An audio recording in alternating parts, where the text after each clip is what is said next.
தந்தை, மகன், தூய ஆவியின் பெயராலே ஆமென்.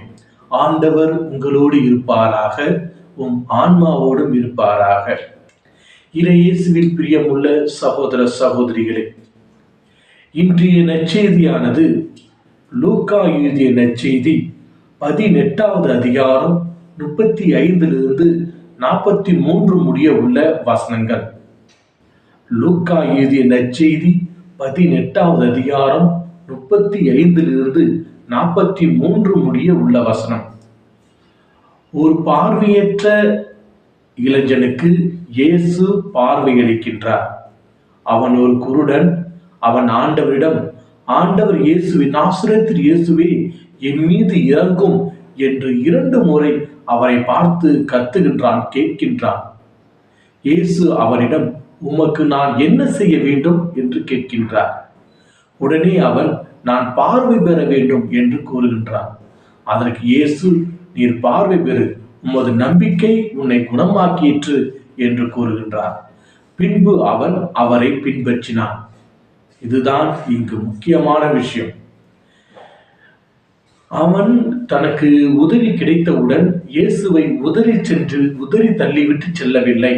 மாறாக அவரை பின்பற்றினான். நாமும் பல நேரங்களிலே பல மனிதர்கள் மத்தியில் வாழ்கின்றோம். அவர்கள் நம்மிடம் இந்த உதவிகளை பெற்றுக்கொண்டு நம்மை கண்டுக்காமல் விட்டு விடுகின்றார்கள். நாமும் பல நேரங்களில் அவ்வாறு இருந்திருக்கின்றோம். அது வாழ்க்கை அப்படியாக கூடாது. நாம் பெற்ற உதவியை மறக்காமல் அவர்களுக்கு விசுவாசத்தோடு இருக்க வேண்டும். இயேசுவும் அதைத்தான் எதிர்பார்க்கின்றார். இன்றைய குருட்டு இளைஞனும் பார்வை பெற்ற இளைஞனும் அவ்வாறே செய்கின்றான். பார்வை பெற்றவுடன் இயேசுவை பின்பற்றுகின்றான். அன்பிக்க சகோதர சகோதரிகளே, நாமும் இந்த இளைஞனைப் போல, இந்த மனிதரைப் போல இயேசுவுக்கு விசுவாசத்தோடு இருப்போம். அவர் நம்முடைய வாழ்விலே எவ்வளோ அற்புதங்களை செய்கின்றார். எவ்வளோ அற்புதங்களையும் அடையாளங்களையும் நன்மைகளையும் செய்து கொண்டே இருக்கின்றார். நாம் அவரை பின்பற்றி அவரிடம் பெற்ற நன்மைகளுக்கும் விசுவாசங்களுக்கும் அடையாளங்களுக்கும் நாம் விசுவாசமாக இருந்து அவரை பின்பற்றுகின்றோமா என்று சிந்தித்து பார்த்து இந்த நாளை தொடங்குவோம். இறைவனுடைய ஆசீரும் அருளும் உங்களோடு என்றும் இருப்பதாக.